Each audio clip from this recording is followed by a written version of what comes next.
আষাঢ়ের বিদায়ক্ষণে বাংলাদেশের রাজধানী ঢাকার বুকে যেন আকাশ ভেঙে বৃষ্টি নেমে রাস্তাঘাট, বাড়িঘর, দোকানপাট জলে ডুবে গিয়েছে। টানা প্রায় 4 ঘন্টা ঝুম বৃষ্টিতে জলের নিচে ঢাকা শহর। সড়কে চলাচলরত যানবাহনে ইঞ্জিনে জল ঢুকে গাড়িগুলো বিকল হয়ে পড়েছে। মাঝ সড়কে গাড়ি বিকল হওয়ায় সৃষ্টি হয় তীব্র যানজটের। সব মিলিয়ে বৃষ্টি, যানজট ও জলাবদ্ধতায় চরম দুর্ভোগে পড়েছে ঢাকা শহরের বাসিন্দারা। জানা গিয়েছে, শুক্রবার মধ্যরাত থেকেই ঢাকা ও আশেপাশের বিভিন্ন এলাকায় গুঁড়ি গুঁড়ি বৃষ্টি শুরু হয়।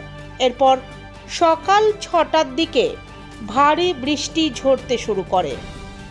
সকাল থেকে টানা বৃষ্টিতে ঢাকার মোহাম্মদপুর, মেরুলবাড্ডা, ডিআইটি প্রজেক্ট এলাকা, ECB, Banani, Uttara, Shahbag, green road, Mirpur, Dhanmondi, Badda, Azimpur, Malibagh, Shantinagar, Sayedabad, Agargaon থেকে জাহাঙ্গীর গেট যেতে নতুন রাস্তায়, খামারবাড়ি থেকে ফার্মগেট, ফার্মগেট থেকে তেজগাঁও, ট্রাক স্ট্যান্ড সংলগ্ন এলাকার বিভিন্ন সড়কে জলাবদ্ধতা তৈরি হয়েছে। ভারী বৃষ্টির কারণে চরম ভোগান্তিতে পড়তে হচ্ছে নগরবাসীকে।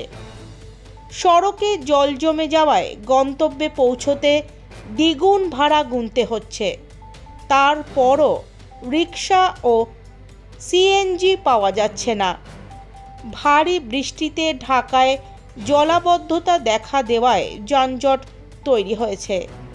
মূল রাস্তায় হাঁটু সমান জল, হেঁটে যাওয়ার কোনো উপায় নেই। এছাড়াও শুক্রবার সকাল থেকে ভারী বৃষ্টির কারণে ঢাকা মেডিকেল কলেজ হাসপাতালের জরুরি বিভাগের চত্বরে জলাবদ্ধতা সৃষ্টি হয়েছে। বৃষ্টির জল ঢুকে পড়েছে পুলিশ ক্যাম্প ও হাসপাতালের কয়েকটি ওয়ার্ডে। এতে চরম ভোগান্তিতে পড়েছেন রোগী ও স্বজনেরা।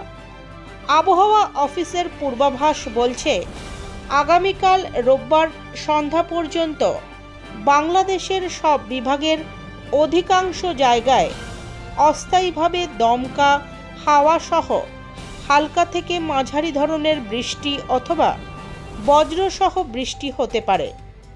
এ সময় বাংলাদেশে কোথাও কোথাও ভারী থেকে অতি ভারী বর্ষণও হতে পারে।